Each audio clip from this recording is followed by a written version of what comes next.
ಆತ್ಮೀಯ ಬಂಧುಗಳೇ, ಶ್ರೀಮದ್ ಭಾಗವತಂ ಸ್ಕಂದ 3 ಭಾಗ 1 ಅಧ್ಯಾಯ 7 ವಿದುರ ಪ್ರಶ್ನೆ ಮುಂದುವರೆದದ್ದು. ಇದರಿಂದ ನಾವು 2 ಶ್ಲೋಕಗಳನ್ನು ತಿಳ್ಕೊಳ್ತಾ ಇದ್ವಿ. ಓದ ಭಾಗದಲ್ಲಿ ನಾವೇನು ತಿಳ್ಕೊಂಡ್ವಿ? ಶುಕಮುನಿಗಳು ಹೇಳ್ತಾರೆ ಪರೀಕ್ಷಿತ ಮಹಾರಾಜನಿಗೆ, ಮೈತ್ರೇಯರು ಹೇಳದ ಮೇಲೆ ವಿದುರರು ಪ್ರಶ್ನೆಯನ್ನ ಕೇಳುವುದರ ಮೂಲಕ ಅವರಲ್ಲಿ ವಿನಂತಿ ಮಾಡ್ಕೊಳ್ತಾರೆ. ಏನ್ ಕೇಳ್ತಾರೆ ಪ್ರಶ್ನೆ ಅಂತಂದ್ರೆ, ದೇವೋತ್ತಮ ಪರಮಪುರುಷ ಸಂಪೂರ್ಣವಾಗಿ ಆಧ್ಯಾತ್ಮಿಕ ಅಖಂಡ ಅಂದ್ರೆ ಅವನು ಭಾಗವಾಗೋದಿಲ್ಲ, ಖಂಡವಾಗೋದಿಲ್ಲ, ಯಾವಾಗ್ಲೂ ಇರುವಂತವನು, ಮತ್ತೆ ಬದಲಾವಣೆ ಇಲ್ದೇ ಇರೋನು ಅಂತ ಕೂಡ ನಾವು ತಿಳ್ಕೊಂಡ್ವಿ. ಆದ್ರೆ ಅವನು ಈ ರೀತಿ ಅಖಂಡ ಮತ್ತೆ ಬದಲಾವಣೆ ಇಲ್ದವನು ಆಗಿದ್ರು ಕೂಡ 3 ಗುಣಗಳ ಜೊತೆ ಮತ್ತೆ ಅವುಗಳ ಕ್ರಿಯೆಗಳ ಜೊತೆ ಅವನು ಹೇಗೆ ಸಂಬಂಧವನ್ನ ಹೊಂದಿದ್ದಾನೆ, ಮತ್ತೆ ಇದು ಭಗವಂತನ ಲೀಲೆನೇ ಆಗಿದ್ದ ಪಕ್ಷದಲ್ಲಿ ಬದಲಾವಣೆನೇ ಇಲ್ಲದವನ ಕ್ರಿಯೆಗಳು ಹೇಗೆ ಸಂಭವಿಸುತ್ತೆ, ಮತ್ತೆ ಪ್ರಕೃತಿ ಗುಣಗಳೇ ಇಲ್ಲದೆ ಗುಣಗಳ ಪ್ರದರ್ಶನ ಹೇಗೆ ಸಾಧ್ಯವಾಗುತ್ತೆ, ಈ ವಿಚಾರದ ಬಗ್ಗೆ ನನಗೆ ತಿಳಿಸಿ ಅಂತಂದ್ಬಿಟ್ಟು ವಿನೀತ ಭಾವದಿಂದ ಪ್ರಶ್ನೆ ಮಾಡ್ತಾ ಇದ್ದಾರೆ. ಗುರುಗಳು ಅದರ ಬಗ್ಗೆ ಏನು ಎಕ್ಸ್ಪ್ಲೈನ್ ಮಾಡಿದ್ರು?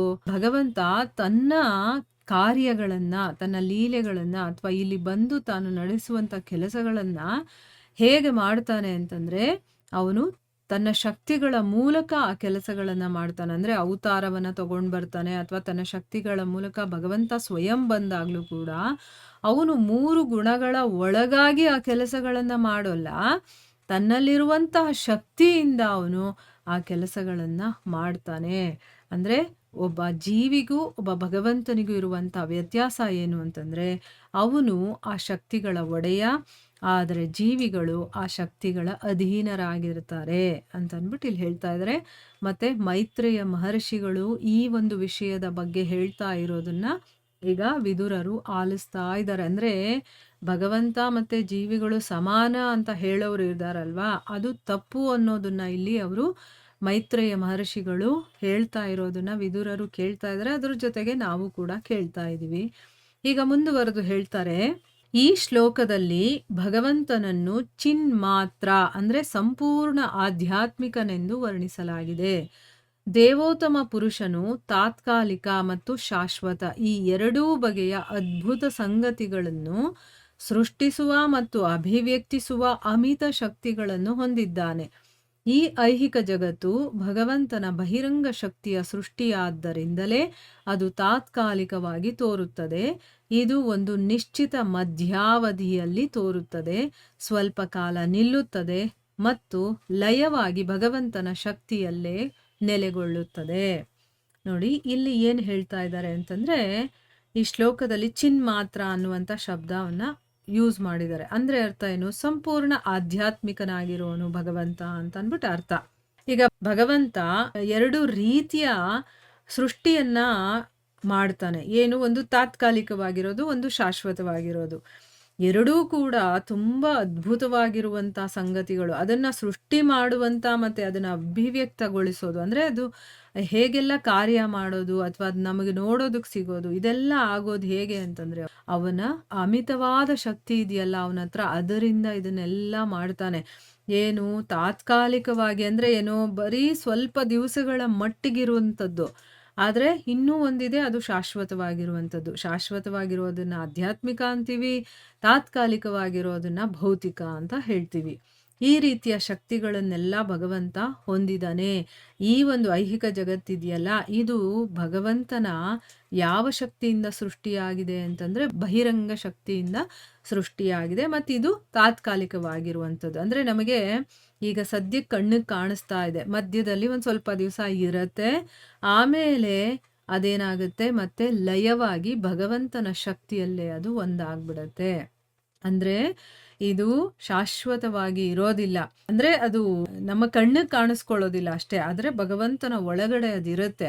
ಆಮೇಲೆ ಮತ್ತೆ ಅದು ಪ್ರಕಟಗೊಳ್ಳುತ್ತೆ, ಸ್ವಲ್ಪ ಕಾಲ ಇರತ್ತೆ, ಮತ್ತೆ ಅದೇನಾಗುತ್ತೆ ಭಗವಂತನಲ್ಲೇ ಲೀನವಾಗಿಬಿಡುತ್ತೆ. ಅಂದ್ರೆ ಲಯವಾದಾಗ ಭಗವಂತನಲ್ಲಿ ಹೋಗುತ್ತೆ. ನಾವು ಹೇಗೆ ಪ್ರಳಯ ಅಂತ ಹೇಳ್ತೀವಲ್ವಾ, ಪ್ರಳಯ ಅಂದ್ರೇನೆ ಅರ್ಥ ಲಯವಾಗೋದು, ಎಲ್ಲ ನಾಶ ಆಗಿ ಭಗವಂತನ ಒಳಗಡೆ ಹೊಟ್ಟೋಗೋದು. ಇದಕ್ಕೆ ಬೆಸ್ಟ್ ಎಕ್ಸಾಂಪಲ್ ಅಂತಂದ್ರೆ, ಈಗ ಮಕ್ಕಳು ಮರಳಲ್ಲಿ ಆಡ್ತಾ ಇರ್ತಾರೆ. ಮೊದಲು ಏನೂ ಇರ್ಲಿಲ್ಲ, ಬರೀ ಮರಳಿತ್ತು. ಆದ್ರೆ ಅದಕ್ಕೊಂದು ರೂಪ ಕೊಡ್ತಾರೆ. ಮನೆ ಮಾಡೋದು, ಅಲ್ಲೇನೋ ಒಂದು ಬೊಂಬೆಗಳನ್ನೆಲ್ಲ ತಯಾರು ಮಾಡೋದು ಎಲ್ಲ ಆಡ್ತಿರ್ತಾರೆ. ಸಾಕಾಯ್ತು ಆಟ ಆಡಿ, ನನಗೆ ಬೇಜಾರಾಯ್ತು ಅಂದಿದ ತಕ್ಷಣ ಮಕ್ಳೇನ್ ಮಾಡ್ತಾರೆ? ಆ ಮನೆನೆಲ್ಲ ಕೆಡವ್ಬಿಟ್ಟು ಮತ್ತೆ ಮರಳಾಗ್ಬಿಡುತ್ತಲ್ಲ. ಅದೇ ರೀತಿ ಭಗವಂತ ಮೊದಲು ಏನೂ ಇರ್ಲಿಲ್ಲ, ಮತ್ತೆಲ್ಲವನ್ನ ಸೃಷ್ಟಿ ಮಾಡ್ತಾನೆ. ಮತ್ತವನಿಗೆ ಬೇಡ ಅಂತ ಅನ್ನಿಸ್ದಾಗ ಏನ್ ಮಾಡ್ತಾನೆ? ಮತ್ತದನ್ನ ತನ್ನೊಳಗಡೆ, ಆ ಶಕ್ತಿಯನ್ನ ತನ್ನ ಒಳಗಡೆನೆ ಎಳ್ಕೊಂಡ್ಬಿಡ್ತಾನೆ. ಆಗೇನಾಯ್ತು? ಎಲ್ಲ ಮತ್ತೆ ನಾರ್ಮಲ್ ಮೊದ್ಲು ಹೇಗಿತ್ತು ಹಾಗಾಗ್ಬಿಡತ್ತೆ. ಅಷ್ಟೇ. ಭಗವಂತನ ಸೃಷ್ಟಿ ಮತ್ತೆ ಲಯ ಅನ್ನೋದು ಏನಿದೆಯೋ ಅದು ಅವನ ಇಚ್ಛೆ ಪಟ್ಟ ಹಾಗೆ ಅವನ ಶಕ್ತಿಗಳ ಮೂಲಕ ನಡೆಯುವಂತ ಒಂದು ಕ್ರಿಯೆ ಅದು. ಆಯ್ತಾ? ಇದರ ಬಗ್ಗೆ ಭಗವದ್ಗೀತೆಯಲ್ಲಿ 8ನೇ ಅಧ್ಯಾಯ 19ನೇ ಶ್ಲೋಕದಲ್ಲಿ ವರ್ಣಿಸಿರುವ ಹಾಗೆ ಭೂತ್ವಾ ಭೂತ್ವಾ ಪ್ರಲೀಯತೆ. ಆದರೆ ಭಗವಂತನ ಅಂತರಂಗ ಶಕ್ತಿಯ ಸೃಷ್ಟಿಯಾದ ಆಧ್ಯಾತ್ಮಿಕ ಜಗತ್ತು ಐಹಿಕ ಜಗತ್ತಿನಂತೆ ಅಶಾಶ್ವತ ಅಭಿವ್ಯಕ್ತಿಯಾಗಿಲ್ಲ. ಅದಕ್ಕೆ ಬದಲಾಗಿ ಶಾಶ್ವತವೂ ದಿವ್ಯಜ್ಞಾನ, ಸಮೃದ್ಧಿ, ಶಕ್ತಿ, ಬಲ, ಸೌಂದರ್ಯ ಮತ್ತು ಮಹಿಮೆಗಳಿಂದ ಪರಿಪೂರ್ಣವೂ ಆಗಿದೆ. ಭಗವಂತನ ಶಕ್ತಿಗಳ ಅಂತಹ ಅಭಿವ್ಯಕ್ತಿಗಳು ಶಾಶ್ವತವಾದದ್ದಾಗಿವೆ. ಆದ್ದರಿಂದಲೇ ಅವುಗಳನ್ನು ನಿರ್ಗುಣ ಎಂದು ಕರೆಯಲಾಗಿದೆ. ನಿರ್ಗುಣ ಎಂದರೆ ಐಹಿಕ ಸತ್ವಗುಣವನ್ನೂ ಒಳಗೊಂಡಂತೆ ಐಹಿಕ ತ್ರಿಗುಣಗಳ ಲೇಷ ಕೂಡ ಇಲ್ಲದ್ದು ಎಂದು ಅರ್ಥ. ನೋಡಿ ಎಷ್ಟು ಕ್ಲೀನಾಗಿ ಹೇಳ್ತಾ ಇದ್ದಾರೆ. ಸ್ವಲ್ಪ ನಾವು ಗಮನ ಕೊಟ್ಟು ಕೇಳಿ ಅದನ್ನ ಅರ್ಥ ಮಾಡ್ಕೊಳ್ಬೇಕು. ಆಗ ನಮಗೆ ಭಗವಂತ ಅವನ ಶಕ್ತಿಯ ಬಗ್ಗೆ ಏನು, ಅವನು ಹೇಗೆ ಈ ವಿಶ್ವವನ್ನ ಸೃಷ್ಟಿ ಮಾಡ್ತಾನೆ, ಹೇಗೆ ಇದನ್ನ ಲಯ ಮಾಡ್ತಾನೆ, ಮತ್ತೆ ಈ ಜಗತ್ತಂತಂದ್ರೆ ಏನು, ಅದೆಲ್ಲ ನಮಗೆ ಅರ್ಥ ಆಗತ್ತೆ. ಈಗ ಭಗವದ್ಗೀತೆಯಲ್ಲಿ 8ನೇ ಅಧ್ಯಾಯ 19ನೇ ಶ್ಲೋಕದಲ್ಲಿ ಭಗವಂತ ಹೇಳ್ತಾ ಇದ್ದಾನೆ. ಆ ಶ್ಲೋಕ ಯಾವುದು ಅಂತಂದ್ರೆ ಭೂತಗ್ರಾಮಸ್ಸ ಏವಾಯಂ ಅನ್ನುವಂಥ ಶ್ಲೋಕ. ಅಲ್ಲಿ ಏನ್ ಹೇಳ್ತಾನವನು? ಯಾವಾಗ ಬ್ರಹ್ಮನಿಗೆ ಹಗಲಾಗುತ್ತೋ ಆಗ ಎಲ್ಲ ಜೀವಿಗಳು ಹುಟ್ಟುತ್ತಾರೆ. ಬ್ರಹ್ಮನಿಗೆ ರಾತ್ರಿ ಆದಾಗ ಅವರೆಲ್ಲ ನಿಸ್ಸಹಾಯಕವಾಗಿ ನಾಶವಾಗತ್ತೆ. ಅಂದ್ರೆ ಭಗವಂತನ ಒಳಗಡೆ ಒಂದಾಗ್ಬಿಡ್ತಾರೆ ಅಂತ, ಪ್ರಳಯ ಆಗತ್ತೆ ಅಂತ ಅಂದ್ಬಿಟ್ಟು ಈ ವಿಷಯದ ಬಗ್ಗೆ ಕೂಡ ಅಲ್ಲಿ ಹೇಳಿದ್ದಾರೆ. ಅಂದ್ರೆ ಏನು? ಮತ್ತೆ ಮತ್ತೆ ಹುಟ್ಟೋದು ಮತ್ತೆ ಸಾಯೋದು, ಅಥವಾ ನಾವು ಸೃಷ್ಟಿಯಾಗೋದು ಅಥವಾ ಪ್ರಳಯವಾಗಿ ಲೀನವಾಗೋದು, ಲಯವಾಗೋದು ಅಂತ ಹೇಳ್ತೀವಲ್ವ, ಆ ರೀತಿ ಆಗ್ತಾ ಇರುತ್ತೆ ಅಂತ ಭಗವದ್ಗೀತೆಯಲ್ಲೂ ಕೂಡ ಭಗವಂತ ಸ್ವಯಂ ಹೇಳಿದ್ದಾನೆ.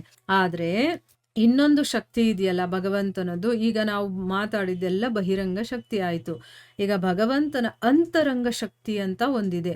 ಆ ಅಂತರಂಗ ಶಕ್ತಿಯಿಂದ ಸೃಷ್ಟಿಯಾದಂತಹ ಆಧ್ಯಾತ್ಮಿಕ ಜಗತ್ತಿದೆಯಲ್ಲ, ಅದು ಐಹಿಕ ಜಗತ್ತಿನ ಹಾಗೆ ಅಶಾಶ್ವತ ಅಲ್ಲ, ಅದು ಶಾಶ್ವತವಾಗಿರುವಂಥದ್ದು. ಈಗ ಭಗವಂತನ 2 ಶಕ್ತಿಗಳು, ಬಹಿರಂಗ ಶಕ್ತಿ ಮತ್ತೆ ಅಂತರಂಗ ಶಕ್ತಿ. ಬಹಿರಂಗ ಶಕ್ತಿಯಿಂದ ಐಹಿಕ ಜಗತ್ತು ಉತ್ಪತ್ತಿಯಾಗತ್ತೆ, ಅಂತರಂಗ ಶಕ್ತಿಯಿಂದ ಆಧ್ಯಾತ್ಮಿಕ ಜಗತ್ತು ಉತ್ಪತ್ತಿಯಾಗತ್ತೆ. ಐಹಿಕ ಜಗತ್ತು ಶಾಶ್ವತವಾಗಿರೋದಿಲ್ಲ, ಅಶಾಶ್ವತ ಅದು. ಆಧ್ಯಾತ್ಮಿಕ ಜಗತ್ತು ಶಾಶ್ವತವಾಗಿರತ್ತೆ ಅನ್ನೋದು ಈಗ ನಮಗೆ ಗೊತ್ತಾಯಿತು. ಈಗ ಈ ಒಂದು ಆಧ್ಯಾತ್ಮಿಕ ಜಗತ್ತು ಶಾಶ್ವತ ಅಷ್ಟೇ ಅಲ್ಲದೆ ದಿವ್ಯವಾದಂತಹ ಜ್ಞಾನವನ್ನ ಹೊಂದಿದೆ, ಸಮೃದ್ಧಿಯನ್ನ ಹೊಂದಿದೆ, ಶಕ್ತಿಯನ್ನ ಹೊಂದಿದೆ, ಬಲವನ್ನ ಹೊಂದಿದೆ, ಸೌಂದರ್ಯ, ಮಹಿಮೆಗಳು ಎಲ್ಲದಿಂದ ಪರಿಪೂರ್ಣವಾಗಿದೆ. ಈಗ ನಾವು ಹೇಳ್ಬೋದು, ನಮಗೂ ಆಯಸ್ಸಿದೆ, ನಾವು ಜ್ಞಾನವನ್ನ ತಿಳ್ಕೊಂಡಿದೀವಿ, ನಮಗೂ ಶಕ್ತಿ, ಬಲ, ಸೌಂದರ್ಯ ಇದೆಲ್ಲ ಇದೆಯಲ್ಲ ಅಂತನ್ಬಿಟ್ಟು. ಆದ್ರೆ ಇದೆಲ್ಲ ಅಪರಿಪೂರ್ಣವಾಗಿರುವಂಥದ್ದು. ಇವತ್ತಿರುತ್ತೆ, ನಾಳೆ ಹೊರಟೋಗುತ್ತೆ ಅಲ್ವಾ? ಎಷ್ಟೋ ಜನರನ್ನ ನಾವು ನೋಡಿರ್ತೀವಿ, ಕರೋಡ್ಪತಿಗಳಾಗಿರ್ತಾರೆ, ಆದ್ರೆ ಮಾರನೇ ದಿವಸನೇ ಕಂಗಾಲಾಗಿರೋದು. ಅಂದ್ರೆ ಏನು? ಏನೂ ಇಲ್ಲದೆ ಒಬ್ಬ ಬಡವನ ಸ್ಥಿತಿಗೆ ಬಂದಿರೋದನ್ನ ನಾವು ನೋಡಿದೀವಿ ಅಲ್ವಾ? ಮತ್ತೆ ಸೌಂದರ್ಯ ಇರೋರು ನೆಕ್ಸ್ಟ್ ಮೂಮೆಂಟಲ್ಲೇ ಅವರು ಕಲೆಗಳಿಂದ ತುಂಬಿರುವಂಥದ್ದು, ಅಥವಾ ನೋಡೋದಕ್ಕೆ ಸೌಂದರ್ಯನೇ ಹೊರಟೋಗಿರತ್ತೆ. ಮತ್ತೆ ಜ್ಞಾನ ಇರುತ್ತೆ ಕೆಲವರಿಗೆ, ಆದರೆ ದಿವ್ಯವಾದಂತಹ ಜ್ಞಾನ ಇರೋದಿಲ್ಲ. ಆದರೆ ಆಧ್ಯಾತ್ಮಿಕ ಜಗತ್ತಲ್ಲಿ ಆ ರೀತಿ ಅಲ್ಲ, ಎಲ್ಲವೂ ಕೂಡ ಪರಿಪೂರ್ಣವಾಗಿರುತ್ತೆ. ನೀವು ಎಷ್ಟಾದರೂ ಅದರಿಂದ ನೀವು ಖರ್ಚು ಮಾಡ್ತಾ ಇರಿ, ಇನ್ನೂ ಜಾಸ್ತಿ ಆಗ್ತಾ ಇರುತ್ತೆ, ಇನ್ನೂ ಹೊಳಿತಾ ಇರುತ್ತೆ ಹೊರತು ಕಡಿಮೆ ಯಾವತ್ತೂ ಆಗೋದಿಲ್ಲ. ಅದಕ್ಕೆ ಪರಿಪೂರ್ಣವಾಗಿರುತ್ತೆ ಅಂತ ಹೇಳ್ತಾ ಇರೋದು. ಸೊ ಭಗವಂತನ ಶಕ್ತಿಗಳ ಅಂತ ಅಭಿವ್ಯಕ್ತಿಗಳಿದೆಯಲ್ಲ, ಅದು ಶಾಶ್ವತವಾಗಿರುವಂಥದ್ದು. ಅದಕ್ಕೋಸ್ಕರನೇ ಅದನ್ನ ನಿರ್ಗುಣ ಅಂತ ಹೇಳೋದು. ನಿರ್ಗುಣ, ನಿರಾಕಾರ ಅಂತ ಹೇಳಿದ ತಕ್ಷಣ ಗುಣನೇ ಇಲ್ಲ ಅಥವಾ ಆಕಾರನೇ ಇಲ್ಲ, ಆ ರೀತಿ ಅಲ್ಲ ಅರ್ಥ ಮಾಡ್ಕೊಳ್ಳೋದು. ಈ ಒಂದು ಐಹಿಕ ಪ್ರಪಂಚದಲ್ಲಿರುವಂತಹ 3 ಗುಣಗಳನ್ನ ಮೀರಿರೋದಕ್ಕೆ ನಿರ್ಗುಣ ಅಂತ ಹೇಳೋದು. ಆಯ್ತಾ? ನಿರ್ಗುಣ ಅಂತಂದ್ರೆ ನೋಡಿ, ಈ ಐಹಿಕ ಪ್ರಪಂಚದ ಸತ್ವಗುಣ ಅಂದ್ರೆ ಎಲ್ಲದಕ್ಕೂ ಮಿಗಿಲಾಗಿರುವಂತಹ ಗುಣ ಯಾವುದು ಅಂತಂದ್ರೆ ಸತ್ವಗುಣ ಅಂತ ಹೇಳ್ಬಿಟ್ಟು. ಆ ಗುಣವೂ ಕೂಡ ಸ್ವಲ್ಪನೂ ಇಲ್ಲದೆ ಇರೋದು ಅಂತ ಅರ್ಥ ನಿರ್ಗುಣ ಅಂತಂದ್ರೆ. ಆಯ್ತಾ? ನಿರ್ಗುಣ ಅಂತಂದ್ರೇನು? ಈ ಐಹಿಕ ಜಗತ್ತಿನಲ್ಲಿ 3 ಗುಣಗಳಿದೆಯಲ್ಲ, ಆ 3 ಗುಣಗಳು ಸ್ವಲ್ಪನೂ ಇರಬಾರ್ದು, ಸತ್ವಗುಣನೂ ಇರಬಾರ್ದು ಅಂತ ಹೇಳ್ತಾ ಇದ್ದಾರೆ. ನೋಡಿ, ಸತ್ವಗುಣ ಅನ್ನೋದು ಈ ಐಹಿಕ ಪ್ರಪಂಚದಲ್ಲಿ ತುಂಬಾ ಶ್ರೇಷ್ಠವಾಗಿರೋದು. ಅಲ್ಲಿಗೆ ಬರೋದಕ್ಕೆ ನಮಗಾಗಲ್ಲ.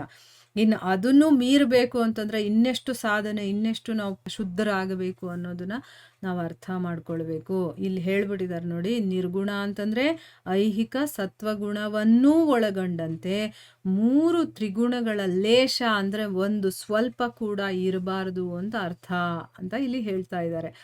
ಆಧ್ಯಾತ್ಮಿಕ ಜಗತ್ತು ಐಹಿಕ ಸತ್ವಗುಣವನ್ನೂ ಕೂಡ ಮೀರಿರುವಂಥದ್ದು. ಆದ್ದರಿಂದಲೇ ಅದು ಯಾವುದೇ ಬದಲಾವಣೆ ಇಲ್ಲದ್ದಾಗಿದೆ. ಸರ್ವೋತ್ತಮನಾದ ಭಗವಂತನು ಶಾಶ್ವತವಾದ ಮತ್ತು ಎಂದೂ ಬದಲಾಗದ ಗುಣಗಳನ್ನು ಉಳ್ಳವನು. ಆದ್ದರಿಂದಲೇ ಎಂದೂ ಐಹಿಕ ಪ್ರಭಾವದಂತಹ ಇತರ ಯಾವುದೇ ವಸ್ತುಗಳ ಅಧೀನನಾಗಿರುವುದಿಲ್ಲ. ಅಂದ ಮೇಲೆ ಭಗವಂತನ ಕ್ರಿಯೆಗಳಾಗಲಿ ರೂಪಗಳಾಗಲಿ ಜೀವಿಗಳ ವಿಷಯದಲ್ಲಿದ್ದಂತೆ ಮಾಯೆಯ ಪ್ರಭಾವಕ್ಕೆ ಒಳಗಾಗಿರುವುದೆಂದು ಹೇಗೆ ತಾನೇ ಎಣಿಸಲು ಸಾಧ್ಯ? ನೋಡಿ, ಈಗ ಐಹಿಕ ಪ್ರಪಂಚದಲ್ಲಿ ನಾವೆಲ್ಲ ಹುಟ್ತೀವಿ, ಬೆಳಿತೀವಿ, ಸ್ವಲ್ಪ ದಿವಸ ಇರ್ತೀವಿ, ಆಮೇಲೆ ನಮಗೆ ವಯಸ್ಸಾಗುತ್ತೆ, ನಮ್ಮ ಶರೀರ ಕ್ಷೀಣಿಸುತ್ತೆ, ಮತ್ತು ನಮ್ಮ ಶರೀರದಲ್ಲಿರುವ ಅಂಗಾಂಗಗಳೆಲ್ಲವೂ ಕೂಡ ವೀಕ್ ಆಗಿಬಿಡುತ್ತೆ. ಆಮೇಲೆ ಒಂದು ದಿವಸ ನಾವು ಸಾಯ್ತೀವಿ. ಇದೆಲ್ಲ ಆಗೋದು ಹೇಗೆ ಅಂತಂದರೆ 3 ಗುಣಗಳ ಪ್ರಭಾವದಿಂದ ಅನ್ನೋದು ನಮಗೆ ಚೆನ್ನಾಗಿ ಅರ್ಥ ಆಗಿದೆ ಅಲ್ವಾ? ಈ 3 ಗುಣಗಳ ಪ್ರಭಾವಕ್ಕೆ ಒಳಗಾಗಿರೋವನನ್ನ ಜೀವಿಗಳು ಅಂತ ಹೇಳೋದು. ಆದ್ರೆ ಆಧ್ಯಾತ್ಮಿಕ ಜಗತ್ತು ಈ ಐಹಿಕ ಜಗತ್ತಿನ ಹಾಗಲ್ಲ. ಅಲ್ಲಿ 3 ಗುಣಗಳು ಯಾವುದೂ ಇರೋದಿಲ್ಲ. ಈ 3 ಗುಣಗಳಿರೋ ಕಾರಣದಿಂದಾನೇ ನಾವು ಬದಲಾವಣೆಯನ್ನ ಹೊಂದೋದು. ಸೊ ಆಧ್ಯಾತ್ಮಿಕ ಜಗತ್ತಲ್ಲಿ 3 ಗುಣ ಇಲ್ಲ ಅಂತಂದ್ಮೇಲೆ ಅಲ್ಲಿ ಬದಲಾವಣೆನೇ ಇಲ್ಲ. ಅಲ್ಲೆಲ್ಲವೂ ಕೂಡ ಶಾಶ್ವತವಾಗಿರುತ್ತೆ. ಆಮೇಲೆ ಇಂಥ ಬದಲಾವಣೆ ಆಗುವಂಥ ಯಾವುದೇ ಗುಣಗಳು ಅಲ್ಲಿ ಇರೋದಿಲ್ಲ. ಅದಕ್ಕೋಸ್ಕರ ಭಗವಂತ ಯಾವಾಗಲೂ ಶಾಶ್ವತವಾಗಿರ್ತಾನೆ, ಮತ್ತೆ ಬದಲಾಗದೇ ಇರುವಂತಹ ಗುಣ ಇರುವಂಥವನು. ಅದಕ್ಕೋಸ್ಕರನೇ ಈ ಐಹಿಕ ಪ್ರಭಾವದ ತರಹ ಅಂದರೆ ನಾವೇನು ಮಾಡ್ತೀವಿ, ಬೇರೆ ವಸ್ತುಗಳಾಗಿರ್ಬೋದು, ವ್ಯಕ್ತಿಗಳಾಗಿರ್ಬೋದು, ಅವರ ಅಧೀನಕ್ಕೆ ಬಂದ್ಬಿಡ್ತೀವಿ ನಾವು. ಯಾರಾದರೂ ಏನಾದರೂ ಚೆನ್ನಾಗಿ ಮಾತಾಡಿದ್ರೆ ಅವ್ರು ಹೇಳ್ದಂಗೆ ಕೇಳೋದು, ಅಥವಾ ನಮ್ಗೆ ಏನಾದರೂ ಒಂದು ವಸ್ತು ಇಷ್ಟ ಅಂದರೆ ಅದಕ್ಕೋಸ್ಕರ ನಾವು ಯಾರ ಕಾಲಿಗೆ ಬೇಕಾದರೂ ಬೀಳೋದಕ್ಕೆ ರೆಡಿ ಆಗಿರ್ತೀವಿ. ಈ ರೀತಿ ಅಂದರೆ ನಾವು ಅದಕ್ಕೆ ಅಧೀನರಾಗಿರ್ತೀವಲ್ವಾ. ಆದರೆ ಭಗವಂತ ಹಾಗಲ್ಲ. ಅಂತಂದಮೇಲೆ ಭಗವಂತನ ಕ್ರಿಯೆಗಳಾಗಿರ್ಬೋದು, ರೂಪಗಳಾಗಿರಬಹುದು, ನಮ್ಮ ಹಾಗೆ ಅದು ಮಾಯೆಯ ಪ್ರಭಾವಕ್ಕೆ ಒಳಗಾಗಿದೆ ಅಂತ ನಾವು ಹೇಗೆ ತಾನೇ ತಿಳ್ಕೊಳ್ಳೋದಕ್ಕೆ ಸಾಧ್ಯ? ಅಂದರೆ ಭಗವಂತ 3 ಗುಣಗಳನ್ನ ಮೀರಿರುವಂತಹ ಬದಲಾಗದೇ ಇರುವಂತಹ ಗುಣವನ್ನ ಹೊಂದಿರುವಂಥವನು ಅಂತಂದಮೇಲೆ ಅವನು ಯಾವುದೇ ಐಹಿಕ ಪ್ರಪಂಚದ ವಸ್ತು ಆಗಿರ್ಬೋದು, ವ್ಯಕ್ತಿಗಳಾಗಿರ್ಬೋದು, ಅವರ ಒಂದು ಅಧೀನನಾಗಿರೋದಿಲ್ಲ ಅಂತಂದಮೇಲೆ ಇನ್ನು ಈ ಮಾಯೆಯ ಒಂದು ಪ್ರಭಾವಕ್ಕೆ ಹೇಗೆ ತಾನೇ ಒಳಗಾಗಿರೋದಕ್ಕೆ ಸಾಧ್ಯ ಅಂತಂದ್ಬಿಟ್ಟು ಇಲ್ಲಿ ಪ್ರಶ್ನೆಯನ್ನ ಹಾಕ್ತಾ ಇದ್ದಾರೆ ಗುರುಗಳು. ಈಗ ಕೆಲವೊಂದು ಮಟ್ಟಿಗೆ ನಮಗೆ ಅರ್ಥ ಆಗ್ತಾ ಇದೆಯಲ್ವಾ?